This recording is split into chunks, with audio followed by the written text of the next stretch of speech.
அனைவருக்கும் வணக்கம். ஸோ நம்ம இந்த வீடியோவில் என்ன பார்க்க போகிறோம் அப்படின்னா, அடுத்தடுத்து எக்ஸாம்ஸ் வந்துட்டு இருக்கு. நமக்கு குரூப் 4 வருது, அடுத்த மந்த் ஜூலையில் பார்த்தோம்னா குரூப் 1 வருது, அதுக்கப்புறமா நமக்கு குரூப் 2 அந்த எக்ஸாம்ஸ் ப்ரிலிம்ஸ் எல்லாமே வரப்போகுது, சரிங்களா? ஸோ அந்த வகையில் நமக்கு கரண்ட் அஃபேர்ஸ் அப்படிங்கிறது எக்ஸாமோட ஒரு இம்பார்ட்டன்ட் பார்ட் ஆஃப் த ப்ரிப்பரேஷனாக இருக்கும், ஓகேங்களா? ஸோ நம்மள நிறைய பேர் ரெகுலராக அந்த ஒரு கரண்ட் அஃபேர்ஸ் படிக்கிற அந்த ஒரு ஹேபிட் இல்லாமல் இருப்போம். பட் ஸ்டில் அது ஒரு நல்ல ஹேபிட்டாக இருக்கும், ஓகேங்களா? கரண்ட் அஃபேர்ஸ் அப்படிங்கிறது ரெகுலராக படித்தா தான் நல்லா அப்டேட்டடாக இருக்கும். But still exam point of வியூவில் ஒரு ரிவிஷன் பண்ணுறதுக்காக தான் நம்ம இந்த ஒரு சீரியஸாக ஆரம்பிச்சிருக்கோம், ஓகேங்களா? லாஸ்ட்டாக பார்த்தோம்னா நமக்கு HDI அண்ட் ரேங்கிங்ஸ் அப்படிங்கிறத நம்ம சார் எடுத்திருப்பாங்க. ஸோ அதனுடைய தொடர்ச்சியாக இப்போ என்ன பார்க்க போகிறோம் அப்படின்னா, இஸ்ரோ அண்ட் DRDO, அதாவது சயின்ஸ் அண்ட் டெக்னாலஜியில் இருக்கக்கூடிய important current affairs, space launches India என்னென்ன பண்ணியிருக்காங்க, அண்ட் தென் பயோடெக்னாலஜியில் என்ன மாதிரியான விஷயங்கள் பண்ணியிருக்கோம், அந்த மாதிரி. ஸோ எக்ஸாமுக்கு கேட்கலாம் அப்படின்னு சொல்லி இருக்கும் இல்லையா? ஸோ இம்பார்ட்டன்டான விஷயங்கள். ஸோ சயின்ஸ் அண்ட் டெக்னாலஜியிலே அதை மட்டும் நம்ம ஷார்ட் லிஸ்ட் பண்ணி இந்த வீடியோவில் பார்க்க போகிறோம், சரிங்களா? ஸோ ஒவ்வொன்றா என்ன இருக்குது அப்படிங்கிறத பார்த்துறோம். ஃபர்ஸ்ட் பார்த்தோம்னா நமக்கு சந்திராயன் 3 அப்படிங்கிறத கொடுத்துருக்காங்க. சந்திராயன் 3 எப்போ லான்ச் பண்ணியிருக்காங்க அப்படின்னு பார்த்தோம்னா 14/7/2023, ஓகேங்களா? லான்ச் பேட் எங்கிருந்து விண்ணுக்கு ஏவப்பட்டுச்சு அப்படின்னு பார்த்தோம்னா நமக்கு சதீஷ் தவான் ஸ்பேஸ் சென்டர் ஸ்ரீஹரிகோட்டா, ஓகேங்களா? இந்தியாவில் இருக்கக்கூடிய எல்லா லான்ச்சஸுமே ஸ்ரீஹரிகோட்டால இருந்தா போகும். ரொம்ப சமீபத்தில் தான் குலசேகரப்பட்டினம் அப்படிங்கிற ஒரு ஸ்பேஸ் போர்ட் ஒரு லான்ச் பேட் கிரியேட் பண்ணிட்டு இருக்காங்க. ஸோ அதுக்கான அடிக்கல் நாட்டும் விழா கூட நம்ம பிரைம் மினிஸ்டர் பண்ணிட்டு போயிருப்பார், ஓகேங்களா? ஸோ அது வர வரைக்கும் எல்லாமே ஸ்ரீஹரிகோட்டால இருந்தா போகும், ஓகேங்களா? அடுத்தது லான்ச் வெஹிக்கல் LVM-3 அப்படின்னு சொல்லியிருக்காங்க. அது என்ன LVM-3? இதுக்கு முன்னாடி இதை நம்ம என்னன்னு சொல்லிட்டு இருந்தோம்னா GSLV அப்படின்னு சொல்லிட்டு இருந்தோம். அதாவது GSLV Mark 3 அப்படின்னு சொல்லுவாங்க, ஓகேங்களா? ஸோ GSLV Mark 2, Mark 1 அப்படிங்கிறதெல்லாம் இருக்கு. ஸோ GSLV Mark 3 அப்படிங்கிறதா நம்ம LVM-3 அப்படின்னு சொல்றோம், ஓகேங்களா? ஸோ LVM-3 அப்படின்னா என்னன்னா லான்ச் வெஹிக்கல் அப்படின்னு சொல்லுவாங்க, ஓகேவா? ஸோ GSLV Mark 3 அதுதான் நம்ம LVM-3 அப்படின்னு சொல்றோம். தெரிஞ்சுக்கணும், ஓகேங்களா? அப்படியும் கொடுக்கலாம், இப்படியும் கொடுக்கலாம், ஓகேங்களா? ஸோ அடுத்தது பார்த்தோம்னா மிஷனோட அப்ஜெக்டிவ்ஸ் என்னென்ன அப்ஜெக்டிவ்ஸ் அப்படின்னு பார்த்தோம்னா நமக்கு மூணுல போய் சாஃப்ட் லேண்ட் ஆகணும், ஓகேங்களா? ஃபர்ஸ்ட் மூணுக்கு போகணும். மூணுக்கு போய் மூணோட சவுத் போலுக்கு போறோம், ஓகேங்களா? தென் துருவத்துக்கு போறோம். தென் துருவத்துக்கு போய் நம்ம அதுல சாஃப்டா லேண்ட் ஆகணும், ஓகேங்களா? லேண்ட் ஆனதுக்கு அப்புறமா நம்மளுடைய ரோவர், ஓகேங்களா, அது மூவ் ஆக ஆரம்பிக்கும், ஓகேங்களா? ஸோ இதுதான் பிரைமரி அப்ஜெக்டிவா இருந்துச்சு. அடுத்தது பார்த்தோம்னா அந்த ரோவர் மூவ் ஆகிறது. கடைசியா பார்த்தோம்னா மூணாவது அப்ஜெக்டிவ் என்னன்னா அங்க சயின்டிபிக் எக்ஸ்பெரிமெண்ட்ஸ் எல்லாம் பண்றது. இதுதான் முக்கியமான அப்ஜெக்டிவ்ஸா இருந்துச்சு. அதுல ரொம்ப முக்கியமான அப்ஜெக்டிவ்ஸ் நம்ம போய் சாஃப்ட் லேண்டிங் அப்படிங்கிற அந்த போய் தரை இறங்குறத சொல்லுவாங்க. ஏன்னா சந்திராயன் 2 அதுல தான் மிஸ் பண்ணிருக்கும், ஓகேங்களா? ஸோ சந்திராயன் 3 அதை பண்ணணும் அப்படிங்கிறது ரொம்ப முக்கியமான ஒரு விஷயமா இருந்துச்சு. ஸோ மிஷன்ல என்னென்னலாம் இருந்துச்சு அப்படின்னு பார்த்தோம்னா ப்ரொபல்ஷன் மாடுல் அப்படின்னு சொல்றாங்க, அதாவது உந்து விசை பேலோட். அடுத்தது லேண்டர் ரோவர், ஓகேங்களா? லேண்டர் பேர் தான் விக்ரம் சொல்றோம், ரோவர் பேர் பிரக்யான் அப்படின்னு சொல்றோம், ஓகேங்களா? சோ லேண்டர் அப்படின்னா விக்ரம், ரோவர் அப்படின்னா பிரக்யான் அப்படின்னு சொல்றோம், ஓகேங்களா? ப்ராஜெக்ட் டைரக்டர் யாரு அப்படின்னு பாருங்க, வீரமுத்துவேல் அப்படின்னு சொல்றாங்க, ஓகேவா? சோ அச்சீவ்மெண்ட்ஸ், இந்த சந்திராயன் 3யோட அச்சீவ்மெண்ட்ஸை வச்சு நமக்கு கேள்விகள் கேட்கறதுக்கு வாய்ப்பு இருக்கு. என்ன அப்படின்னு பார்த்தோம்னா ஆகஸ்ட் 23, 2023 அன்று நிலவின் தென்துருவத்தில் மென்மையான தரை இறக்கம், அதாவது சாஃப்ட் லேண்டிங் அப்படின்னு சொல்றோம். அப்ப சந்திராயன் 3 எப்போ சாஃப்ட் லேண்டிங் பண்ணுச்சு அப்படிங்கிறது கூட டைரக்டா கேட்கலாம். ஆகஸ்ட் 23, 2023 அப்படிங்கறத சொல்றோம், ஓகேங்களா? சோ தென்துருவத்துக்கு போன, ஓகேங்களா, தென்துருவத்துக்கு போன எத்தனாவது நாடா நம்ம இருக்கோம் அப்படின்னு பார்த்தோம்னா ஃபர்ஸ்ட் கண்ட்ரியா நம்ம தான் இருக்கோம், ஓகேங்களா? அதாவது மூணுக்கு அமெரிக்கா எல்லாரும் போயிருக்காங்க. ஆனா மூணோட சவுத் போலுக்கு போன ஃபர்ஸ்ட் கண்ட்ரி யாருன்னா அது நம்ம தான், ஓகேங்களா? ஸோ வேற என்ன முக்கியமான அப்ஜெக்டிவ்ஸ், அச்சீவ்மெண்ட்ஸ் அப்படின்னு பார்த்தோம்னா நம்ம சந்திராயன் நிலவுல தரையிறங்கின அந்த சாஃப்ட் லேண்டிங் பண்ண ஆகஸ்ட் 23 அப்படிங்கிற அந்த நாளை நேஷனல் டெக்னாலஜி டே அப்படின்னு கொண்டாட போறோன்றத நம்ம கேபினெட் ஒத்துக்கிட்டாங்க, ஓகேங்களா? ஸோ கேபினெட் அந்த ஒரு அறிவிப்பை சொல்லியிருந்தாங்க. நேஷனல் டெக்னாலஜி டே அப்படின்னா ஆகஸ்ட் 23. ஆகஸ்ட் 23ங்கிறத ஏன் சூஸ் பண்ணிருக்காங்கன்னா சந்திராயன் 3 அங்க போய் லேண்ட் ஆனனால தான் அந்த டேட்டை சூஸ் பண்ணிருக்காங்க. அதுக்கப்புறமா சந்திராயன் 3ல இருக்கக்கூடிய ஒரு பேலோட் என்ன பண்ணிருக்கு அப்படின்னு பார்த்தோம்னா சல்ஃபரோட பிரசன்ஸை கண்டுபிடிச்சிருக்கு, ஓகேங்களா? ஸோ அப்ப சந்திராயன் 3யோட அச்சீவ்மெண்ட்ல சந்திராயன் 3 எதை கண்டுபிடிச்சிருக்கு அப்படின்னு கேட்டோம்னா சல்ஃபரை கண்டுபிடிச்சிருக்கு அப்படிங்கறத நமக்கு சொல்ல தெரியணும். அப்புறம் இருக்கிறதுலே முக்கியமான விஷயம் இந்த 3 விஷயங்கள் தான், ஓகேங்களா? ஸோ என்ன சொல்றாங்க கேள்விகள் கேட்கறதுக்கு வாய்ப்பு இருக்கு. கரெக்ட் பேரு, இன்கரெக்ட் பேரு, இல்ல மேட்ச் பண்ண சொல்லலாம், எப்படி வேணாலும் கேட்கலாம். என்னன்னா Chandrayaan 1, Chandrayaan 2, Chandrayaan 3 வரைக்கும் நம்ம லான்ச் பண்ணிருக்கோம். ஒவ்வொன்றும் ஒவ்வொரு இடத்துக்கு போயிருக்கோம் இல்லையா, அந்த ஒவ்வொரு இடத்துக்கும் இந்தியா பேர் வச்சிருக்காங்க. அந்த அளவுல Chandrayaan 1 வந்து ஜவஹர் புள்ளி அப்படின்னு சொல்றோம். Chandrayaan 2 வந்து திரங்கா புள்ளி அப்படின்னு சொல்றாங்க. திரங்கா நமக்கு 75வது இண்டிபெண்டன்ஸ் வந்தப்ப அந்த திரங்கா அப்படின்னு நம்ம சொல்லிட்டு இருந்தோம் இல்லையா, அதான் ஓகேங்களா. அடுத்து Chandrayaan 3 வந்து அது இறங்கின அந்த இடத்த என்னன்னு சொல்றோம், சிவசக்தி அப்படின்னு சொல்றோம். இதெல்லாம் யாரோட அப்ரூவல் கீழே நம்ம சொல்றோம்னா இன்டர்நேஷனல் ஆஸ்ட்ரோனாமிக்கல் யூனியன் அவங்க அப்ரூவ் பண்ணிருக்காங்க. அதன் அடிப்படையில் Chandrayaan 1, 2, 3 அதனுடைய பெயர்கள் அப்படிங்கிறது நமக்கு ரொம்ப ரொம்ப எக்ஸாம் பாயிண்ட் ஆஃப் வியூல முக்கியமா இருக்கு. சரிங்களா. ஸோ அடுத்தது வேற என்ன அப்படின்னு பார்த்தோம்னா ஆதித்யா L1. ஸோ Chandrayaan 3 பார்த்துருந்தோம். Chandrayaan 4க்கான ப்ராஜெக்ட்டுமே வந்து ஸ்டார்ட் ஆக போகுது அப்படிங்கிறது சொல்லியிருக்காங்க. Chandrayaan 4 என்ன பண்ண போகுது அப்படின்னா நமக்கு நிலவில் தரையிறங்கி அங்கே ட்ரில் பண்ணி ஒரு சில சாம்பிள்ஸை கலெக்ட் பண்ணி திரும்பவும் பூமிக்கு வர்றது தான் Chandrayaan 4ஓட அப்ஜெக்டிவ் அப்படிங்கிறத இஸ்ரோ தரப்புல சமீபத்தில் ஒரு பேட்டியில் வந்து சொல்லியிருந்தாங்க. ஓகேவா. ஸோ அடுத்தது ஆதித்யா L1. இதனுடைய லான்ச் டேட் பாருங்க 2/9/2023. ஓகேங்களா. லான்ச் பேட் ஸ்ரீஹரிகோட்டா இருந்துதான். இதனுடைய லான்ச் வெஹிக்கிள் PSLV C57 அப்படிங்கிறத கொடுத்துருக்காங்க. ஓகேவா. இப்போ மிஷன் அப்ஜெக்டிவ்ஸ் என்னென்ன அப்படின்னு பார்த்தோம்னா நமக்கு சூரியன் பக்கத்தில் போய் சூரியனை பற்றின விஷயங்கள், அதுலேருந்து என்ன மாதிரியான கதிர்கள் வெளியே வருது, அந்த மாதிரியான விஷயங்களை ஸ்டடி பண்ணுறது தான் இந்த ஆதித்யா L1 அப்ஜெக்டிவ்ஸாக இருந்துச்சு. ஓகேங்களா. ஸோ எத்தனை பேலோட்ஸ் இருக்குது அப்படின்றத பார்த்துக்கோங்க. 1, 2, 3, 4, 5, 6 and 7 பேலோட்ஸ் இருக்குது. ஓகேங்களா. ஆதித்யா L1 எத்தனை பேலோடு இருந்துச்சு அப்படிங்கிறது கூட கேட்கலாம். மொத்தம் 7 பேலோடு இருந்துச்சு. நிகர் ஷாஜி அப்படிங்கிற இவங்களுடைய பேரும் நமக்கு முக்கியம் தான். ஓகேங்களா. ப்ராஜெக்ட் டைரக்டர், ஒவ்வொரு மிஷனுக்குமே ப்ராஜெக்ட் டைரக்டர் வச்சுமே நம்ம கேட்கறதுக்கு வாய்ப்புகள் இருக்கு. ஸோ அதையும் பார்த்து வச்சுக்கோங்க. ஸோ ஆதித்யா L1 அச்சீவ்மெண்ட்ஸ் என்ன, அதாவது இந்த ஆதித்யா அப்படிங்கிறது L1 அப்படிங்கிற பாயிண்ட்டுக்கு எப்போ போயிருக்கும் அப்படிங்கிறத கொடுத்துருப்பாங்க. ஓகேங்களா. L1 அப்படின்னா லாக்ரேஞ்சியன் 1 அப்படின்னு சொல்றோம். ஓகேங்களா. லாக்ரேஞ்சியன் பாயிண்ட் அப்படின்னு சொல்றாங்க. ஸோ இந்த லாக்ரேஞ்சியன் பாயிண்ட் அப்படிங்கிறது பூமியிலிருந்து ஒரு 1.5 மில்லியன் கிலோமீட்டர்ல இருக்கு. ஸோ அங்கிருந்து அந்த L1 அப்படிங்கிற பாயிண்ட்டை ரீச் பண்ணதுக்கு அப்புறமா அந்த L1 பாயிண்ட்ல இருந்து சூரியனை அப்சர்வ் பண்ண போகுது. ஓகேங்களா.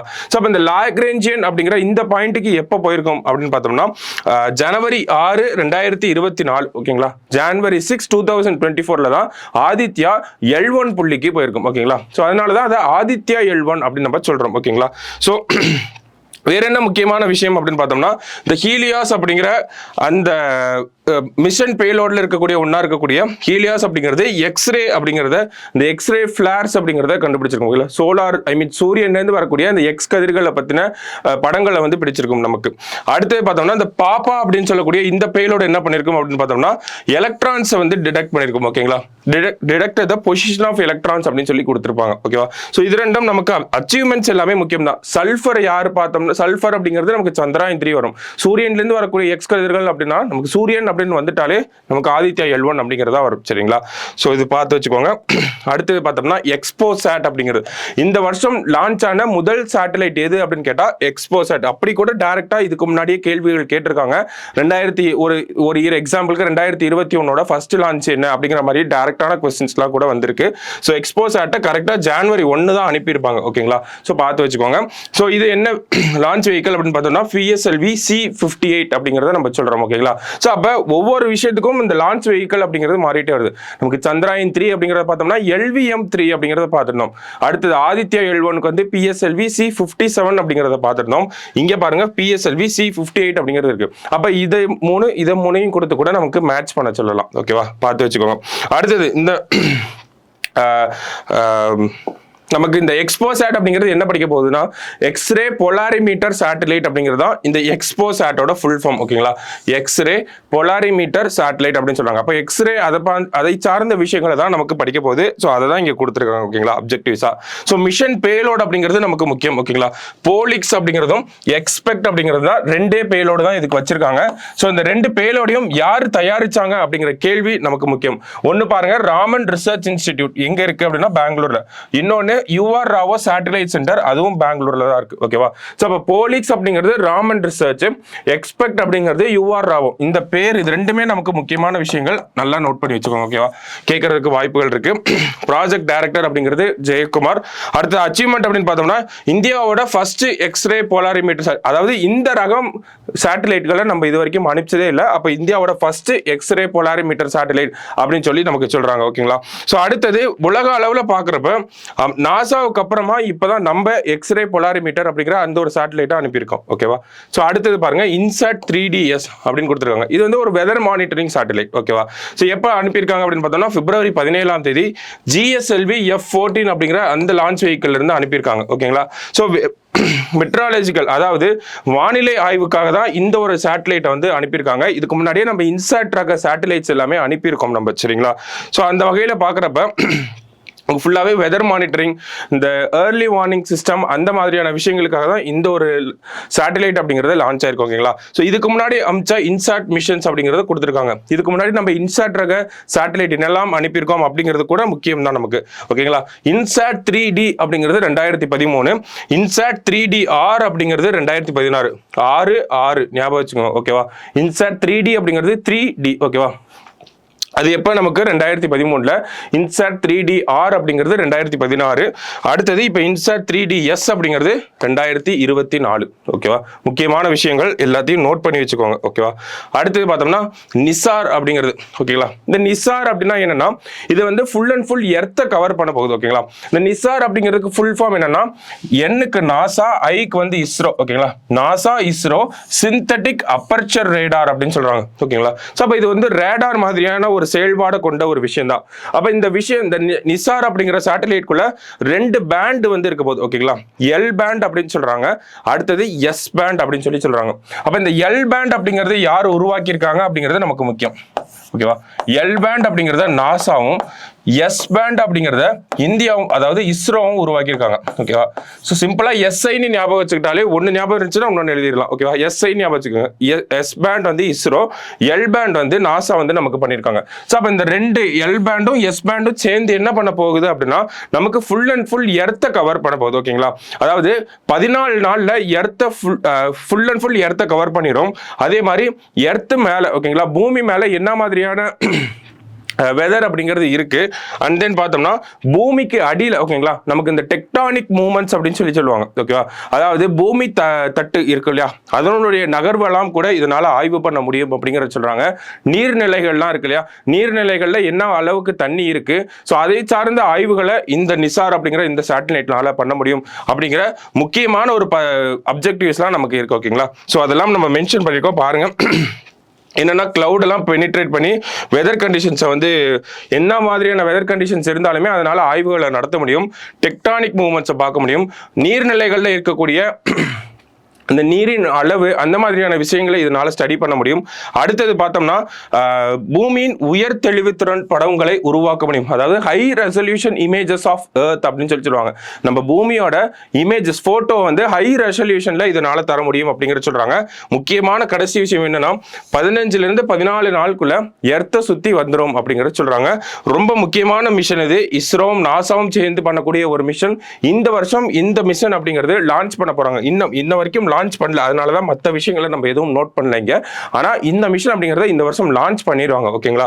ஸோ சமீபத்தில் நடந்த பேட்டியில இதை பத்தின முக்கியத்துவத்தை பத்தி சொல்லியிருப்பாங்க. அந்த முக்கியத்துவம் தான் இது எல்லாமே. ஓகேவா? ஸோ அடுத்தது பாருங்க ககன்யான். ககன்யான் மிஷன் பத்தி நமக்கு எல்லாருக்குமே தெரியும். ஓகேவா? ஸோ ககன்யான் அப்படிங்கிற வார்த்தை சமஸ்கிருத வார்த்தை, அப்படின்னா ஸ்பேஸ் கிராஃப்ட் அப்படின்னு அர்த்தம். ஓகேங்களா? ஸோ ககன்யான் மூலயமா நம்ம என்ன பண்ண போறோம், மனிதர்களை நமக்கு விண்வெளிக்கு வந்து அனுப்ப போறோம். ஓகேங்களா? அப்படி மனிதர்களை விண்வெளிக்கு அனுப்பிட்டோம் அப்படின்னா நம்ம தான் 4வது நாடா வருவோம். ஓகேங்களா?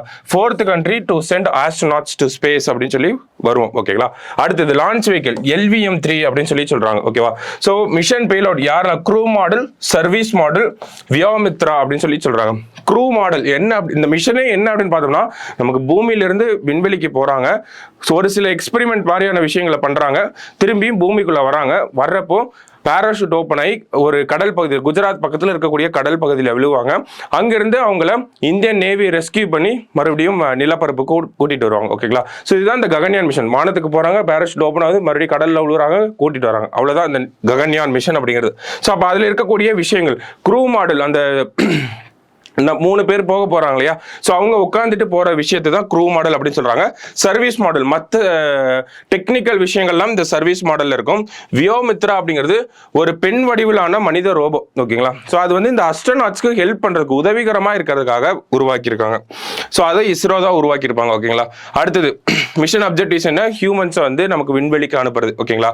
ஸோ யாரெல்லாம் அந்த விண்வெளி வீரர்கள் அதை அப்படிங்கிறத நமக்கு பிப்ரவரி மாதம் நம்ம பிரைம் மினிஸ்டர் வந்து இன்ட்ரடியூஸ் பண்ணி வச்சிருப்பாரு. அந்த 4 பேரை யாரெல்லாம் அந்த 4 பேர் அப்படின்னு பார்த்தோம்னா, பிரசாந்த் பாலகிருஷ்ணன் நாயர், அங்கத் பிரதாப், அஜித் கிருஷ்ணன், சுபான்சு சுக்லா அப்படின்னு சொல்லக்கூடிய 4 பேர் செலக்ட் பண்ணியிருக்காங்க. இந்த 4 பேர்ல இருந்து 3 பேர் தான் நமக்கு மிஷனுக்கு போக போறாங்க, ஓகேவா. ஸோ அப்போ பிரசாந்த் பாலகிருஷ்ணன் நாயர், அங்கத் பிரதாப், அஜித் கிருஷ்ணன், சுபான்சு சுக்லா அப்படிங்கிற இந்த 4 பேர் தான் போக போறாங்க. அதுல 4ல இருந்து 3 பேரை மட்டும் தான் செலக்ட் பண்ண போறாங்க, ஓகேவா. ஸோ இவங்களுக்கு ட்ரைனிங் அப்படிங்கறத யார் கொடுத்துருக்காங்க அப்படிங்கிறதும் முக்கியம் தான். ரஷ்யா தான் இவங்களுக்கு ட்ரைனிங் கொடுத்துருக்காங்க. இதுல அஜித் கிருஷ்ணன் அப்படிங்கிறவர் மட்டும் தமிழ்நாட்டை சேர்ந்தவர், ஓகேங்களா. ஸோ அடுத்தது பார்த்தோம்னா only 3 will be selected for the mission. அதாவது இந்த 4 பேர்ல இருந்து 3 பேரை மட்டும்தான் எடுத்துப்பாங்க அப்படிங்கறத கொடுத்துருக்காங்க. ஸோ அடுத்தது பார்ப்போம். அடுத்தது சக்கி செயலி அப்படின்னு சொல்லி கொடுத்துருக்காங்க. ஸோ இந்த சக்கி செயலி அப்படிங்கிறது ஒன்றும் கிடையாது, நமக்கு ககன்யானோட அந்த விண்வெளி வீரர்கள் இருக்காங்க இல்லையா, ஸோ அவங்களோட டயட் விஷயங்கள், அடுத்தது BMI, இந்த மாதிரி முக்கியமான அவங்களோட ஹெல்த் பேராமீட்டர்ஸ் அப்படிங்கிறது இருக்கும்ல, உடல் நலம் சார்ந்த விஷயங்கள் எல்லாமே இருக்கும் இல்லையா. ஸோ அதை மானிட்டர் பண்றதுக்காக விக்ரம் சாராபாய் ஸ்பேஸ் சென்டர் திருவனந்தபுரம் இவங்க உருவாக்குன ஒரு செயலி தான் இந்த சக்கி ஆப், ஓகேங்களா. ஸோ அந்த 4 விண்வெளி வீரர்களுடைய உடல் நலம் சார்ந்த விஷயங்களை கவனிக்கிறதுக்காக தான் இந்த ஒரு செயலியை உருவாக்கியிருக்காங்க, ஓகேங்களா. ஸோ எல்லாமே ககன்யானோட ரிலேட் ஆகி வரக்கூடிய விஷயங்கள் அப்படிங்கிறதுனால நம்ம பார்க்குறோம், ஓகேவா. ஸோ அடுத்தது பார்த்தோம்னா விக்ரம் எஸ் அப்படிங்கிறத கொடுத்துருக்காங்க. ஸோ 2022ல் இந்த ஒரு விஷயம் நடந்திருக்கு நமக்கு, ஓகேங்களா. இருந்தாலும் முக்கியமான விஷயமா இருக்கு. என்ன அப்படின்னு பார்த்தோம்னா, நமக்கு விக்ரம் எஸ் அப்படிங்கிறது India's first privately developed rocket, ஓகேங்களா. இந்தியாவின் முதல் தனியாரால் உருவாக்கப்பட்ட ராக்கெட் அப்படின்னு சொல்லி சொல்றாங்க. சோ விக்ரம் எஸ் அப்படின்னு சொல்றோம். விக்ரம் சாராபாய் அவர்களை சொல்றோம் இல்லையா, இஸ்ரோவோட உருவாக்கத்தின் காரணமாக இருந்தவர் தான் இந்த விக்ரம் சாராபாய் அவர்கள். சோ அவருடைய நினைவாக தான் விக்ரம் எஸ் அப்படின்னு சொல்லி வச்சிருக்காங்க, சரிங்களா. சோ யாரு இந்த விக்ரம் எஸ் தயாரிச்சாங்க அப்படின்னு பார்த்தோம்னா, ஒரு தனியார் நிறுவனம் அப்படின்றத சொன்னோம். அவங்க பேர் என்னன்னா ஸ்கை ரூட் ஏரோஸ்பேஸ் அப்படின்னு சொல்றாங்க. சோ அதை என்ன மிஷன் பேருக்கு கீழே இதை வந்து இந்த ஒரு லான்ச் பண்ணிருப்பாங்க அப்படின்னு பார்த்தோம்னா, மிஷன் பரம்பு அப்படின்னு சொல்லக்கூடிய இந்த பேருக்கு கீழே தான் விக்ரம் எஸ் அப்படிங்கறத லான்ச் பண்ணிருப்பாங்க, சரிங்களா. சோ இப்போ நம்ம இது வரைக்கும் இஸ்ரோவோட லான்ச்சஸ் வந்து பார்த்திருந்தோம். நமக்கு சந்திராயன் 3 பார்த்திருந்தோம், ஆதித்யா L1 அப்படிங்கறத பார்த்திருந்தோம், அடுத்தது எக்ஸ்போசாட்டை பார்த்திருந்தோம், இன்சாட் 3DS அப்படிங்கறத பார்த்திருந்தோம், நிசார் அப்படிங்கறத பார்த்திருந்தோம், அடுத்தது கடைசியா ககன்யான் அப்படின்றத பார்த்திருந்தோம். சோ ஃபர்ஸ்ட் என்ன பார்த்தோம், லான்ச்சஸை பார்த்தோம். அடுத்தது லான்ச் ஆக போற நிசார், ககன்யான் அப்படிங்கிறதெல்லாம் பார்த்துருந்தோம். அடுத்தது இஸ்ரோவுடைய தனியார் இந்தியாவோட விண்வெளி துறையில தனியாரின் பங்களிப்பு அப்படிங்கிறத நம்ம பார்க்குறோம், சரிங்களா. விக்ரம் எஸ் அப்படிங்கிறது ஒரு முக்கியமான விஷயம். அடுத்த தனியார் நிறுவனமா யார் இருக்காங்க அப்படின்னு பார்த்தோம்னா, இந்த அக்னிகுல் காஸ்மோஸ் அப்படிங்கிறவங்க இம்பார்ட்டண்டா இருக்காங்க, ஓகேங்களா. ஸோ இந்த அக்னிகுல்ல இருந்து நமக்கு வாய்ப்புகள் இருக்கு. ஏன்னா சமீபத்தில் இவங்க ஒரு லான்ச் பண்ணலான் இருந்தாங்க, அது சில டெக்னிக்கல் ஃபால்ட்னால தள்ளி போயிருக்கு. பட் ஸ்டில் சமீபத்தில் வந்த செய்திகள் தான் இது எல்லாமே. சோ இந்த அக்னிகுல் காஸ்மோஸ் அப்படிங்கிறது சென்னையை சேர்ந்த ஒரு தனியார் நிறுவனமா இருக்காங்க. இந்த அக்னிகுல் அப்படிங்கறத பார்த்தோம்னா, இந்த அக்னிகுல் அப்படிங்கிறது India's first private launch bad, ஓகேங்களா. ஸ்ரீஹரிகோட்டாவில் உள்ள இந்தியாவின் முதல் தனியார் ஏவுதளம், அதனுடைய பெயர் என்ன அப்படின்னு கேட்டோம்னா நமக்கு அக்னிகுல் அப்படிங்கிறதா பதிலாக இருக்கும், ஓகேங்களா. அடுத்தது பாருங்க, அக்னி பான் அப்படின்னு சொல்லி சொல்றாங்க. அக்னி பான் அப்படின்னா இந்த கம்பெனியோட ராக்கெட் பேர் தான் அக்னி பான் அப்படின்னு சொல்லி வச்சிருக்காங்க, ஓகேங்களா. ஸோ இந்த அக்னி பான் அப்படிங்கிற இந்த ராக்கெட் அக்னி லெட் அப்படின்னு சொல்லக்கூடிய அந்த ஒரு இன்ஜின் மூலமா இயங்கக்கூடியது, ஓகேங்களா. ஸோ அக்னி பான் அப்படிங்கிறது ராக்கெட் பேரு, அக்னி லெட் அப்படிங்கிறது அந்த ராக்கெட்ல இருக்கக்கூடிய இன்ஜின் பேர் தான் அக்னி லெட் அப்படின்னு சொல்றாங்க. அந்த அக்னி லெட்டுக்கும் ஒரு சிறப்பம்சம் இருக்கு. என்ன அப்படின்னு பார்த்தோம்னா, உலகின் முதல் ஒற்றை துண்டு 3D-ஆல் அச்சிடப்பட்ட இயந்திரம், அதாவது world's first single piece 3D printed engine, அதாவது 3D பிரிண்டிங் அப்படிங்கிற ஒரு டெக்னாலஜி நமக்கு இருக்கு. அந்த 3D பிரிண்டிங் மூலமா ஒரு இன்ஜினே உருவாக்கியிருக்காங்க. அந்த இன்ஜின் பேர் தான் என்னன்னு சொல்றோம், அக்னி லெட் அப்படின்னு சொல்லி நம்ம சொல்றோம், ஓகேங்களா. அப்ப இந்த அக்னிகுல், அக்னி பான், அக்னி லெட் இந்த மூணுத்துக்கும் இருக்கக்கூடிய ரிலேஷன் என்ன அப்படிங்கறத நமக்கு தெரிஞ்சுக்கணும். அக்னிகுல் அப்படிங்கிறது ஒரு லான்ச் பேட், எங்க இருக்குன்னா ஸ்ரீஹரிகோட்டால இருக்கு. அக்னி பான் அப்படிங்கிறது ஒரு ராக்கெட், ஓகேங்களா. அந்த அக்னி பான் எந்த இன்ஜின் மூலமா இயங்கும் அப்படின்னா அக்னி லெட் அப்படிங்கிற இன்ஜின். இப்ப அக்னி லெட் அப்படிங்கிறது single piece 3D printed engine அப்படிங்கிறத நமக்கு ஞாபகம் வச்சுக்கணும். ஓகேங்களா? ஸோ முக்கியமான விஷயங்கள். அடுத்தது பார்த்தோம் அப்படின்னா குலசேகரப்பட்டினம். ஓகேங்களா? குலசேகரப்பட்டினத்தில் நமக்கு ஏவுதளம் அப்படிங்கிறது வரப்போகுது. சமீபத்தில் நம்ம பிரதமர் அவர்கள் தான் வந்து இந்த அடித்தளம் நாட்டி வச்ச அந்த ஃபவுண்டேஷன் செரிமோனி அதெல்லாம் வந்து பண்ணிட்டு போயிருப்பாங்க. ஓகேங்களா? ஸோ அந்த வகையில் எங்கே இருக்குது அப்படின்னா தூத்துக்குடியில் இருக்குது. ஓகேங்களா? ஸோ எந்த மாதிரியான ராக்கெட்டுகளை லான்ச் பண்ண போகுது அப்படின்னா SSLV அப்படின்னு சொல்கிறாங்க, ஸ்மால் சேட்டிலைட் லான்ச் வெஹிக்கிள் அப்படிங்கிற அந்த ஒரு விஷயத்தை ஃபோக்கஸ் பண்ணியிருக்கும். இந்த குலசேகரப்பட்டினம் அப்படிங்கிறது 35 ஃபெசிலிட்டிஸ் இருக்கும். அதாவது லான்ச் பேடு, இந்த ராக்கெட்டோடைய தனித்தனி பாகங்களாக இருக்கிறத ஒன்றாக இணைக்கக்கூடிய இந்த ராக்கெட் இன்டகிரேஷன் ஃபெசிலிட்டி, இந்த மாதிரி ஒரு 35 ஃபெசிலிட்டி இங்கே இருக்க போகுது அப்படிங்கிறத சொல்லியிருக்காங்க. ஒரு வருஷத்துக்கு இதனால எவ்வளவு லான்ச்சஸ் பண்ண முடியும் அப்படின்னா 24 செயற்கைக்கோள்களை வந்து விண்ணில் செலுத்தும் அளவுக்கு அந்த ஒரு கெப்பாசிட்டியில இந்த குலசேகரப்பட்டினத்தை வந்து உருவாக்கிட்டு இருக்காங்க. ஓகேங்களா? ஸோ அப்போ என்ன மாதிரியான அட்வான்டேஜஸ் எல்லாம் இருக்கு இப்போ ஸ்ரீஹரிகோட்டால இருந்து லான்ச் பண்றோம் அப்படின்னா, இங்க ஸ்ரீஹரிகோட்டா இருக்கு அப்படின்னா நம்ம ஸ்ரீலங்கா டைரக்டா சவுத்தை நோக்கி தான் இப்படி லான்ச் பண்ணணும். ஓகேங்களா? அப்பதான் நமக்கு டக்குன்னு ராக்கெட் வந்து ஸ்பேஸுக்கு போகும். ஓகேவா? இல்ல ஆனால் நம்ம என்ன பண்ணுறோம், ஸ்ரீஹரிகோட்டாலிருந்து லான்ச் பண்ணுறப்ப என்ன பண்ணுறோம் அப்படின்னா, இங்கே ஸ்ரீலங்கா இருக்குது அப்படின்னா இப்படி சுற்றி வந்து தான் நம்ம சவுத்தை நோக்கி லான்ச் பண்ணுறோம். ஓகேங்களா? ஏன்னா ராக்கெட்டுக்கு ஏதாவது ஒரு கோளாறு ஆயிடுச்சு அப்படின்றப்போ அது ஸ்ரீலங்காவோட நிலப்பரப்பு மேலே விழுகக்கூடாது அப்படிங்கிறதுக்காக தான் ஃபர்ஸ்ட் கொஞ்சம் தூரம் அந்த சைடு போயிட்டு ஈஸ்ட் நோக்கி போயிட்டு அப்புறம் சவுத்தை நோக்கி நம்ம லான்ச் பண்ணுறோம். இதுவே நமக்கு குலசேகரப்பட்டினத்தில் நம்ம ஒரு லான்ச் பேடை அமைக்கிறோங்கிறப்போ டைரக்டா இங்கிருந்து நம்ம சவுத்தை நோக்கி லான்ச் பண்ண முடியும். ஓகேங்களா? ஸோ இந்த ஒரு அட்வான்டேஜ் அப்படிங்கிறது இப்படி சுத்தி வராம டைரக்டா இப்படி வருது அப்படிங்கிறது நிறைய ஃபியூயல், நிறைய டைம், நிறைய எனர்ஜியை சேவ் பண்ணும். அது வந்து முக்கியமான ஒரு விஷயமா இருக்கு நமக்கு இந்த குலசேகரப்பட்டினம் ஏவுதளத்தை பொறுத்த வரைக்கும். ஓகேங்களா? ஸோ மற்றபடி இன்னொரு முக்கியமான விஷயம் என்ன அப்படின்னு பார்த்தோம்னா இஸ்ரோவோட ப்ரொபல்சன் சென்டர், அதாவது ஊந்து விசை மையம் அப்படிங்கிறது நமக்கு மகேந்திரகிரியில இருக்கு. ஓகேங்களா? ஸோ நிறைய டெஸ்டிங் அப்படிங்கிற ராக்கெட் இன்ஜினோட டெஸ்டிங் அப்படிங்கிறதெல்லாம் இந்த ப்ரொபல்ஷன் சென்டர்ல தான் நடக்கும். ஓகேவா? ஸோ நமக்கு திருநெல்வேலியில இந்த மகேந்திரகிரி அப்படிங்கிற பகுதி இருக்கு. திருநெல்வேலியிலிருந்து தூத்துக்குடிக்கு ஒரு ராக்கெட்டோட முக்கியமான பாகங்களை கொண்டு வரது டிரான்ஸ்போர்ட்டேஷன் அப்படிங்கிறதும் ரொம்ப கம்மியாகும், அந்த டைமும் கம்மியாகும், காஸ்டும் கம்மியாகும். ஸோ அதுவும் ஒரு அட்வான்டேஜா இருக்கு நமக்கு. ஓகேங்களா? ஸோ குலசேகரப்பட்டினம் அப்படிங்கிறது இந்த மாதிரியான நன்மைகள் நிறைய வச்சிருக்கு. ஒரு வருஷத்துல 24 லான்ச்சஸை வந்து பண்ண முடியும். பக்கத்திலேயே இருக்கு நமக்கு மகேந்திரகிரிக்கு. அதே மாதிரி பார்த்தோம்னா நம்ம ஸ்ரீலங்காவை சுத்தி போகணுங்கிற அவசியம் கிடையாது, டைரக்டா சவுத் போல நோக்கி நம்ம லான்ச் பண்ணிடலாம். சரிங்களா? ஸோ அடுத்தது இதற்காக இந்த குலசேகரப்பட்டினத்தினோட அந்த ஒரு டெவலப்மெண்ட்டுக்காக தமிழக அரசாங்கம் இந்த பட்ஜெட்ல சொன்ன விஷயம். ஓகேங்களா? சமீபத்தில் பிப்ரவரி மாதம் பட்ஜெட் போட்டிருப்பாங்க. அந்த பட்ஜெட்ல சொன்ன விஷயம் தான் என்ன அப்படின்னு பார்த்தோம்னா, நம்மளோட டிட்கோ இருக்காங்க இல்லையா, Tamil Nadu industrial development corporation, TIDCO என்ன பண்ண போறாங்க அப்படின்னா ஒரு space industrial and propellant park அப்படிங்கறத தூத்துக்குடியில அமைக்க போறாங்க. ஓகேவா? அதாவது டிட்கோ வந்து விண்வெளி தொழிற்சாலை மற்றும் ஊந்து சக்தி பூங்கா அப்படிங்கறத எங்க வரப்போகுது, தூத்துக்குடியில வரப்போகுது அப்படிங்கறத நம்ம பட்ஜெட்ல இந்த பிப்ரவரி மாசம் பட்ஜெட்ல தமிழக அரசாங்கம் சொன்ன ஒரு முக்கியமான விஷயம் தான். ஸோ இதையும் நல்லா தெரிஞ்சு வச்சுக்கோங்க. சரியா? ஸோ அடுத்தது பார்த்தோம்னா அக்னிஃபை. ஸோ இது வரைக்கும் நம்ம இஸ்ரோவில் இருக்கக்கூடிய முக்கியமான இந்த சயின்ஸ் அண்ட் டெக்னாலஜி சார்ந்து எல்லாமே நம்ம பார்த்துட்டோம். அடுத்தது பார்த்தோம்னா DRDO, அக்னி அப்படின்னாலே நமக்கு DRDO. ஸோ அப்போ அக்னிஃபை அப்படிங்கிறத சமீபத்தில் நிறைய பேர் செய்திகளில் பார்த்துருப்பீங்க. ஸோ ஒரு டெக்னாலஜி, புதுசாக ஒரு டெக்னாலஜி யூஸ் பண்ணி நம்ம இந்த அக்னி அப்படிங்கிற மிசைலை லான்ச் பண்ணியிருக்கோம். நிறைய செய்தித்தாள்களில் இது வந்திருக்கும். ஓகேங்களா? ஸோ அப்போ DRDO தான் இந்த ஒரு விஷயத்தை டெஸ்ட் பண்ணுறாங்க. ஸோ DRDO பண்ணுறாங்க அப்படின்னாலே அப்துல் கலாம் ஐலாண்ட் அப்படின்னு ஒன்று இருக்குது, அப்துல் கலாம் தீவு. ஒடிசாவுக்கு பக்கத்தில் நமக்கு இந்த அப்துல் கலாம் தீவு அப்படின்னு ஒரு விஷயம் இருக்குது. அங்கே தான் இந்த மாதிரியான லான்ச்சஸ், டெஸ்டிங் எல்லாமே நடக்கும். சரிங்களா? ஸோ அங்கே மிஷன் திவ்யாஸ்திரா அப்படிங்கிற இந்த பேருக்கு கீழே நடந்த ஒரு டெஸ்ட் தான் என்னது, இந்த அக்னி-5யோட டெஸ்டிங். ஓகேங்களா? அப்போ மிஷன் திவ்யாஸ்திரா அப்படின்னு கேட்டாங்கன்னா, ஆஸ்திரம் அப்படின்னு பார்த்தோம்னா நமக்கு இந்த ஹிந்தியில் சொல்லுவாங்க இல்லையா, அந்த ஒரு லான்ச் அப்படிங்கிறத குறிப்பிடுவாங்க. ஓகேங்களா? ஸோ இப்போ மிஷன் திவ்யாஸ்திரா அப்படின்னா நமக்கு அக்னி-5 அப்படிங்கிறது ஞாபகம் வரணும். அந்த அக்னி-5யோட ரேஞ்ச் என்ன, எவ்வளவு தூரம் போக முடியும் அப்படின்னு பார்த்தோம்னா அதனோட ரேடியஸ் வந்து 5000 கிலோமீட்டரா இருக்கு.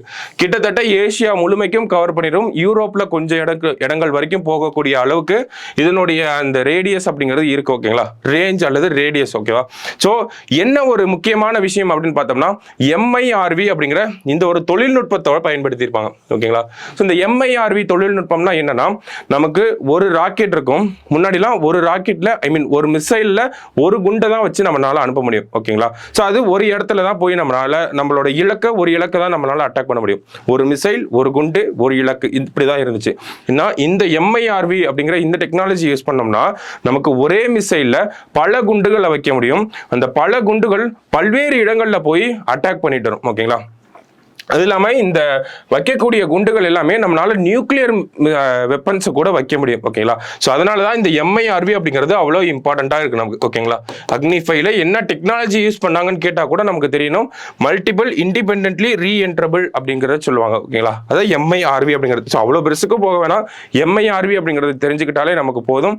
என்னன்னா, ஒரு மிசைலில் பல குண்டுகளை வைக்க முடியும். அந்த பல குண்டுகள் வெவ்வேறு பகுதிகளில் போய் அதனுடைய இலக்குகளை அட்டாக் பண்ண முடியும். முன்னாடி ஒரு குண்டு ஒரு இலக்கு, அந்த ஒரே மிசைல் அப்படிதான் இருந்துச்சு. ஓகேங்களா, ஸோ அப்போ பல்வேறு குண்டுகளை நம்மளால வச்சு அனுப்ப முடியும். அதுதான் இந்த அக்னி 5யோட முக்கியமான விஷயங்களா இருக்கு. ஓகேவா, என்ன டெக்னாலஜி அப்படிங்கிறது ரொம்ப முக்கியம். MIRV அப்படின்னு சொல்றாங்க. ஸோ இதை நல்லா பார்த்து வச்சுக்கோங்க. ஓகேவா, இஸ்ரோவோட DRDOவோட முக்கியமான டெஸ்ட்ல இது ஒன்றா இருக்கு. ஓகேவா, ஸோ மற்ற அக்னி ஏவுகணைகள் அப்படிங்கிறத பார்த்தோம்னா நமக்கு அக்னி 1 700 கிலோமீட்டர், அக்னி 2 2000 கிலோமீட்டர், அக்னி 3 அப்படிங்கிறது 3000, அக்னி 4 அப்படிங்கிறது 3500 அந்த அளவுக்கு வந்திருக்காங்க. இப்போதான் அக்னி 5 அப்படிங்கிறது 5000 கிலோமீட்டருக்கு நம்ம ரெடி பண்ணியிருக்கோம். ஓகேங்களா, அப்போ ஒவ்வொன்றும் ஒவ்வொரு ரேஞ்சில் இருக்கு. ஸோ இந்த ரேஞ்சு கூட நமக்கு மேட்ச்ல கேட்கலாம். ஓகேங்களா, ஸோ அக்னி 1 அப்படின்னா 700, 2ம் 3ம் 2000 3000 அப்படின்னு வந்துடும். 4 அப்படிங்கிறது 3500, 5 அப்படிங்கிறது 5000. ஓகேவா, ஸோ அடுத்தது பார்த்தோம்னா பயோடெக்னாலஜி ரிலேட்டடா.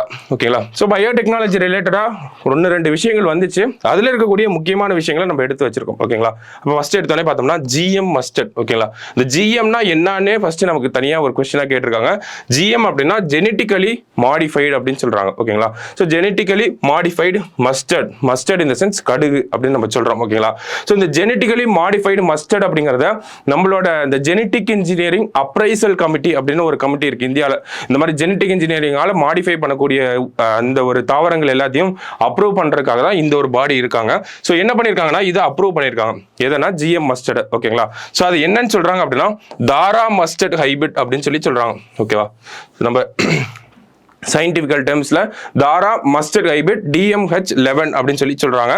ஸோ இந்த தாரா மஸ்டர்ட் ஹைபிரிட்டை எதை பேஸ் பண்ணி உருவாக்கியிருக்காங்க அப்படின்னு பார்த்தோம்னா 2 வெரைட்டிஸ் இருக்கு. ஓகேங்களா, ஏர்லி ஹீரா, அடுத்தது பார்த்தோம்னா வருணா அண்ட் ஏர்லி ஹீரா அப்படின்னு சொல்லக்கூடிய இந்த ரெண்டையும் கம்பைன் பண்ணி நமக்கு GM மஸ்டர்ட், அதாவது இப்போ இந்த ஒரு தாரா மஸ்டர்ட் அப்படிங்கிறத உருவாக்கியிருக்காங்க. ஓகேவா, ஸோ அப்போ இது ரெண்டும் முக்கியம். வருணா அண்ட் ஏர்லி ஹீரா அப்படிங்கிற இந்த 2 விஷயங்களும் நமக்கு முக்கியம். இது 2 யூஸ் பண்ணி தான் இந்த ஒரு கடுகை வந்து நமக்கு பண்ணியிருக்காங்க. ஓகேவா, ஸோ அதில் என்ன மாதிரியான ஜீன்ஸ் வந்து இருக்குன்னா பார்னேஸ் அண்ட் பார்-ஸ்டார் அப்படின்னு சொல்லக்கூடிய 2 ஜீன்ஸ் இருக்கு. இந்த 2 ஜீன் தான் என்ன பண்ணுமா நமக்கு இந்த கடுகனுடைய உற்பத்தியை அதிகப்படுத்தும் அப்படிங்கிறத சொல்லியிருக்காங்க. ஓகேவா, ஸோ அதுதான் இந்த ஒரு செய்தி. இந்த GM மஸ்டர்ட் அப்படிங்கிறது வருணா ஏர்லி ஹீரா 2 அப்படின்னு சொல்லக்கூடிய அந்த 2 வகைகளை வச்சு நமக்கு உருவாக்கியிருக்காங்க. அந்த 2 வகைகளில் இந்த 2 ஜீன்ஸ் இருக்கு. பார்னேஸ் அண்ட் பார்-ஸ்டார் அப்படின்னு சொல்லக்கூடிய 2 ஜீன்ஸ் இருக்கு. இது வந்து உற்பத்தியை அதிகப்படுத்துறதுக்காக தான் இந்த ஒரு விஷயத்தை நமக்கு பண்ணியிருக்காங்க. ஓகேவா, ஸோ அடுத்தது பார்த்தோம்னா மலேரியா வேக்சின். முக்கியமான விஷயம் சமீபத்தில் தான் வந்துச்சு நமக்கு. ஓகேவா, RTS மலேரியா வேக்சின் அப்படின்னு சொல்லி இதனுடைய பேர் வந்து வச்சிருக்காங்க. இந்த மலேரியா வேக்சினை வந்து WHO வந்து அப்ரூவ் பண்ணியிருக்காங்க. ஸோ இனிஷியலாக பார்த்தோம்னா நமக்கு ஆப்பிரிக்கால தான் இந்த மலேரியாவோட தாக்கம் அப்படிங்கிறது அதிகமாக இருக்கும். அப்போ அந்த ஆப்பிரிக்கால ஒரு 3 நாடுகளில் வந்து ஒரு பைலட் ப்ராஜெக்டாக பண்ணியிருப்பாங்க. எங்கெங்க அப்படின்னு பார்த்தோம்னா கானா, கென்யா, மலாவி அப்படின்னு சொல்லக்கூடிய அந்த 3 நாடுகளில் பயன்படுத்தியிருப்பாங்க. அதனுடைய ரிசல்ட் நல்லா வந்ததுக்கு அப்புறமா இன்டர்நேஷனல் லெவலில் WHO அப்ரூவல் கொடுத்துருப்பாங்க. WHO அப்ரூவல் கொடுத்ததுக்கு அப்புறமா கேமரூன் அப்படின்னு சொல்லக்கூடிய இந்த நாடு அவங்க நாட்டில் இந்த வேக்சினை வந்து மலேரியாக்காக பயன்படுத்த போகிறோம் அப்படிங்கிற அறிவிப்பையும் ரொம்ப சமீபத்தில் வெளியிட்டிருந்தாங்க. ஓகேங்களா, ஸோ அடுத்தது பார்த்தோம்னா செர்விக்கல் கேன்சர் அப்படிங்கிறது நமக்கு இந்த பயோடெக்னாலஜிலேருந்து ஒரு கொஸ்டின் வருதுன்னா அது செர்விக்கல் கேன்சர்லேருந்து வரதுக்கு நிறைய வாய்ப்புகள் இருக்கு. ஸோ ஃபர்ஸ்ட் எதனால இந்த வைரஸ் காஸ் ஆகுது அப்படின்னு பார்த்தோம்னா HPV வைரஸ் அப்படின்னு சொல்லி சொல்றாங்க. ஓகேங்களா. ஸோ இந்திய பெண்களுக்கு மத்தியில் அதிகமாக காணப்படக்கூடிய கேன்சர் அப்படின்னு பார்த்தோம்னா மார்பக கேன்சர் வந்து சொல்றோம். அதற்கு அடுத்தபடியாக இருக்கக்கூடியதான் இந்த செர்விக்கல் கேன்சர், கர்ப்பப்பை வாய் புற்றுநோய் அப்படின்னு சொல்லி சொல்றோம். ஓகேங்களா. ஸோ அதிகமாக பெண்கள் மத்தியில் காணப்படுது. அப்போ இதில் நம்ம தெரிஞ்சுக்க வேண்டிய விஷயங்கள் என்ன அப்படின்னு பார்த்தோம்னா செர்விக்கல் கேன்சர் அவேர்னஸ் மந்த் அப்படிங்கிறது. ஓகேங்களா. அதாவது இந்த கர்ப்பப்பை வாய் புற்றுநோய் அப்படிங்கிறது அதனுடைய விழிப்புணர்வு மாதம் ஜனவரி மாதம் வந்து இருக்கு. ஸோ இதற்கான பிரத்யேக தடுப்பூசி அப்படிங்கிறத என்ன நம்ம சொல்றோம், செர்வாவேக் அப்படிங்கிறத சொல்றோம். ஓகேங்களா. இந்தியாவிலேயே உருவாக்கப்பட்ட செர்வாவேக் யாருனால உருவாக்கப்பட்டிருக்கு அப்படின்னு பார்த்தோம்னா சீரம் இன்ஸ்டிடியூட் ஆஃப் இந்தியா. ஓகேங்களா. ஸோ இந்த செர்வாவேக் அப்படிங்கிறது நமக்கு ரொம்ப முக்கியம். சமீபத்தில் போன வருஷம் தான் இதனுடைய அப்ரூவல் அப்படிங்கிறது கிடைச்சிருக்கும். ஓகேங்களா. இந்தியாவிலேயே உள்நாட்டிலேயே தயாரிக்கப்பட்ட இந்த செர்விக்கல் கேன்சருக்கான வேக்சின் செர்வாவேக் அப்படின்னு சொல்லணும். வெளிநாடுகளில் ஆல்ரெடி இந்த வேக்சின்லாம் தயாரிச்சுட்டாங்க. அது ரொம்ப காஸ்ட்லியா இருக்கனால தான் இந்தியாவிலேயே தயாரிக்க வேண்டிய ஒரு சூழ்நிலை வந்துச்சு. அதை யார் தயாரிச்சிருக்காங்க அப்படின்னா அந்த சீரம் இன்ஸ்டிடியூட் ஆஃப் இந்தியா தான் தயாரிச்சிருக்காங்க. அப்போ இந்த செர்விக்கல் கேன்சர் வேக்சினை நம்ம உருவாக்கிட்டோம். யாருக்கு போட போறோம் அப்படிங்கிறத பார்த்தோம்னா 9 வயசுலேருந்து 14 வயசுல இருக்கக்கூடிய சிறுமிகளுக்கு தான் இந்த வேக்சினை வந்து நமக்கு போட போறாங்க. இந்த வேக்சினை போடணும் அப்படின்னு சொல்லி நமக்கு இந்த யுனிவர்சல் இம்யூனைசேஷன் ப்ரோக்ராம் அப்படின்னு இருக்கு இந்தியாவில். ஓகேங்களா. ஸோ இதுக்கு கீழே தான் நம்ம மிஷன் இந்திரதனுஷ் அந்த மாதிரியான மிஷன்லாம் இதுக்கு கீழே தான் வரும். அதாவது என்ன இந்த யுனிவர்சல் இம்யூனைசேஷன் ப்ரோக்ராம் அப்படின்னு பார்த்தோம்னா நமக்கு ஒரு பிறந்த குழந்தையிலிருந்து நமக்கு போலியோ வேக்சின், BCG வேக்சின், இந்த மாதிரி ஒரு 11 வகையான தடுப்பூசிகள் நமக்கு போடுறாங்க இல்லையா. ஒரு 6 மாசத்துக்கு ஒரு தடுப்பூசி, 4 மாசத்துக்கு ஒரு தடுப்பூசி, இந்த மாதிரி இருக்கு இல்லையா. ஸோ அந்த ஒரு திட்டத்துக்கு கீழே இந்த செர்விக்கல் கேன்சர் வேக்சின் அப்படிங்கிறதையும் கொண்டு வந்திருக்காங்க. 9 வயசுலேருந்து 14 வயசு இருக்கக்கூடிய சிறுமிகளுக்கு போடணும் அப்படிங்கிறதா அந்த திட்டம். முதல்ல எங்க இம்ப்ளிமெண்ட் ஆச்சு அப்படின்னா டெல்லியில ஸ்டார்ட் ஆயிருக்கும். தமிழகத்துல எப்போ ஸ்டார்ட் ஆச்சு அப்படின்னு பார்த்தோம்னா இந்த வருஷம் மார்ச் மாசம் தான் ஸ்டார்ட் ஆயிருக்கும். எங்க வச்சு ஸ்டார்ட் ஆயிருக்கும் அப்படின்னு பார்த்தோம்னா விழுப்புரம் GHல வச்சு தமிழகத்துல இந்த செர்விக்கல் கேன்சர் வேக்சின் அப்படிங்கிறதையும் போட ஆரம்பிச்சிட்டாங்க. சரிங்களா. ரொம்ப ரொம்ப முக்கியமான விஷயம், நல்லா பார்த்து வச்சுக்கோங்க. கடைசியா பார்த்தோம்னா நமக்கு ஜீனோம் இந்தியா ப்ராஜெக்ட் அப்படிங்கிறது சொல்றாங்க. இந்த ஜீனோம் இந்தியா ப்ராஜெக்ட் அப்படிங்கிறது பார்த்தோம்னா நமக்கு 2006 இருந்து முக்கியமா இருக்கு. அதாவது ஃபர்ஸ்ட் 2006 தான் நம்ம என்ன பண்ணியிருப்போம், ஒரு ஹியூமன் ஜீனை கம்ப்ளீட்டாக சீக்வன்ஸ் பண்ணியிருப்போம். ஓகேங்களா. ஸோ உலக அளவில் 2003, 2004 காலகட்டங்களில் ஒரு ஹியூமன் ஜீனை வந்து எடுத்து அந்த ஹியூமன் ஜீனை இந்த மாதிரி தான் இருக்கும் அப்படின்னு சொல்லி சீக்வன்ஸ் பண்ணி பார்ப்பாங்க. ஓகேங்களா. ஸோ அதுதான் இந்த ஹியூமன் ஜீனோம் ப்ராஜெக்ட் அப்படின்னு சொல்லி சொல்கிறாங்க. அதை இந்தியாவில் ஃபர்ஸ்ட் ஒரு மனிதருடைய ஜீனை எடுத்து ஸ்டடி பண்ணி பார்த்தது எப்போ அப்படின்னா 2006. சரிங்களா. அதுக்கப்புறமா இந்தியாவில் இருக்கக்கூடிய பாப்புலேஷன் அப்படிங்கிறத எடுத்து பார்த்தோம்னா பல மொழிகள் பேசக்கூடிய பல இனங்கள் வந்து நம்ம கிட்ட இருக்காங்க. ஓகேங்களா. அப்போ இந்தியாவில் வெவ்வேறு விதமான பாப்புலேஷன் குரூப்ஸ் அப்படிங்கிறது இருக்காங்க. நார்த்தில் ஒரு மாதிரி இருக்காங்க, வெஸ்ட்டில் ஒரு மாதிரி, நார்த் ஈஸ்டில் ஒரு மாதிரி, நம்ம சவுத்தில் வேற மாதிரி இருக்கும். ஸோ இந்த மாதிரி நிறைய இனக்குழுக்கள் அப்படிங்கிறது அதிகமாக இருக்கு. அப்போ இந்தியா என்ன பண்ணுறாங்க அப்படின்னா ஒரு இந்தியாவில் இருக்கக்கூடிய பல்வேறு இனக்குழுக்கள் இருந்து ஒரு 10,000 நபர்களை வந்து தேர்ந்தெடுக்கிறாங்க. ஓகேங்களா. ஒவ்வொரு இனக்குழுக்கள் இருந்து ஒவ்வொரு பர்சனாக சூஸ் பண்ணி ஒரு 10,000 மக்களை வந்து சூஸ் பண்றாங்க. இந்த 10,000 பேரோட ஜீனை இந்த மாதிரி சீக்வன்ஸ் பண்ணி பார்க்கணும் அப்படிங்கிறது தான் இந்த ஜீனோம் இந்தியா ப்ராஜெக்ட் அப்படிங்கிறது. ஓகேங்களா. ஸோ அப்போ இந்த 10,000 ஜீன்ஸ் அப்படிங்கிறத ஸ்டார்ட் பண்றாங்க. எப்போ ஸ்டார்ட் பண்றாங்கன்னா 2020 வந்து ஸ்டார்ட் பண்றாங்க. யாரு வந்து முக்கியமா இருக்காங்க அப்படின்னு பார்த்தோம்னா டிபார்ட்மெண்ட் ஆஃப் பயோடெக்னாலஜி. ஓகேங்களா. ஸோ அவங்க தான் வந்து இந்த ப்ராஜெக்டை ஸ்டார்ட் பண்ணுறாங்க. So Indian Institute of Science, அது இல்லாமல் ஒரு 20 இன்ஸ்டிடியூஷன் கல்வி நிறுவனங்கள் எல்லாரும் சேர்ந்து தான் இந்த ஒரு ப்ராஜெக்டை பண்ண ஆரம்பிச்சிருப்பாங்க. 2024 இந்த ப்ராஜெக்ட் வந்து நமக்கு கம்ப்ளீட் ஆகுது. இந்தியாவில் இருக்கக்கூடிய 10,000 இனக்குழுக்களுடைய 10,000 மக்களுடைய ஜீனை வந்து நாங்கள் சீக்வன்ஸ் பண்ணிட்டோம் அப்படிங்கிறது தான் சமீபத்தில் வந்த செய்தியாக இருக்கும். ஓகேங்களா. ஸோ அதான் இங்கே கொடுத்துருக்காங்க. இப்போ எதுக்கு இந்த ஜீனோம் வந்து சீக்வன்ஸ் பண்றாங்க அப்படின்னு பார்த்தோம்னா ஒவ்வொரு ஜீனும் எந்த மாதிரி இருக்கு, இந்தியாவில் இருக்கக்கூடிய பல்வேறு இனக்குழுக்கள்ல அவங்களோட ஜீன் வந்து எப்படி டிஃபரெண்ட் ஆகுது அதை வச்சு ஸ்டடி பண்ணுவாங்க. அடுத்தது அந்த ஜீனை வச்சு நமக்கு ஒரு இனக்குழுக்கள் இப்ப மலைவாழ் மக்கள் அப்படின்னு பார்த்தோம்னா சிக்கிள் செல் அனிமியா அப்படிங்கிறது அதிகமா இருக்கும். ஓகேங்களா. ஸோ அப்போ அந்த மாதிரியான டிசீசஸ் ஏன் அந்த மக்களுக்கு மட்டும் வருது, அந்த மாதிரியான ஸ்டடிஸ் எல்லாம் எடுத்துட்டு போவாங்க. ஸோ இதெல்லாம் பேஸ் பண்ணி நமக்கு அந்த நோய்களை தீர்க்கிறதுக்காக தான் இந்த ஒரு விஷயத்தை வந்து கிரியேட் பண்ணியிருப்பாங்க. ஓகேங்களா. ஸோ இந்த ஜீன் எல்லாம் அடிப்படையா வச்சு என்ன பண்றாங்கன்னா அந்த ஜீனை ஸ்டடி பண்ணி என்னென்ன டிசீசஸ் இருக்கு அப்படிங்கறத ஐடென்டிஃபை பண்ணி அதன் மூலமா நமக்கு அந்த நோயை தீர்க்கக்கூடிய வழிகள் தீர்வுகளை சொல்யூஷன்ஸை வந்து பார்ப்பாங்க. ஓகேங்களா? ஸோ அதுக்காக தான் இந்த ஜீனோம் இந்தியா ப்ராஜெக்ட் அப்படிங்கிறத பண்ணியிருப்பாங்க. ஸோ 2020 ஆரம்பிச்சிருக்கும். முக்கியமான விஷயங்கள்னா 2020 ஆரம்பிச்சிருக்கும். 20 நிறுவனங்கள் IISc இந்திய அறிவியல் கழகம் அப்படின்னு சொல்லுவாங்க, பெங்களூர்ல இருக்கு இல்லையா? ஸோ அது உட்பட 20 நிறுவனங்கள் 10,000 பேரோட ஜீனை எடுக்கிறாங்க. இந்தியாவில் ஃபர்ஸ்ட் எப்போ ஜீனை சீக்வன்ஸ் பண்ணாங்க அப்படின்னா 2006. இந்த இயர்லாம் கொஞ்சம் பார்த்து வச்சுக்கோங்க. எத்தனை நிறுவனங்கள் அப்படிங்கிறது, யார் தலைமை தாங்கி நடத்தியிருப்பாங்க, IISc பெங்களூர், இவங்களாம் தான் கொஞ்சம் முக்கியமான விஷயங்கள். ஸோ இதுதான் அந்த திட்டமும் கூட. ஓகேங்களா? ஸோ இதனோட நமக்கு இந்த ஒரு செஷன் அப்படிங்கிறது முடியுது. ஓகேங்களா? ஸோ நம்ம இதில் என்னெல்லாம் பார்த்தோம்னா சயின்ஸ் அண்ட் டெக்னாலஜி ரிலேட்டடாக இம்பார்ட்டண்ட்டான விஷயங்கள்லாம் நம்ம பார்த்துருந்தோம். ஓகேவா? ஸோ இஸ்ரோவோட லான்ச்சஸ், அந்த DRDOவோட அந்த அக்னி-5 அப்படிங்கிறதுலாம் நமக்கு ரொம்ப முக்கியமாக இருக்குது.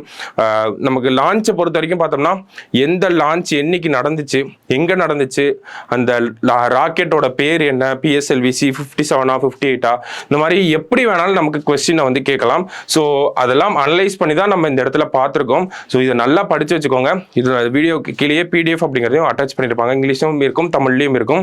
ஸோ இதெல்லாம் இந்த டேட்டாஸ் எல்லாம் கொஞ்சம் ஞாபகம் வச்சுக்கிட்டீங்க அப்படின்னா நமக்கு வரக்கூடிய அடுத்தடுத்து வரக்கூடிய ப்ரிலிம்ஸ் எல்லாத்துலேயும் நமக்கு யூஸ் ஆகும். சரிங்களா? ஸோ நெக்ஸ்ட் அடுத்த டாப்பிக்கில் சந்திக்கலாம். நன்றி.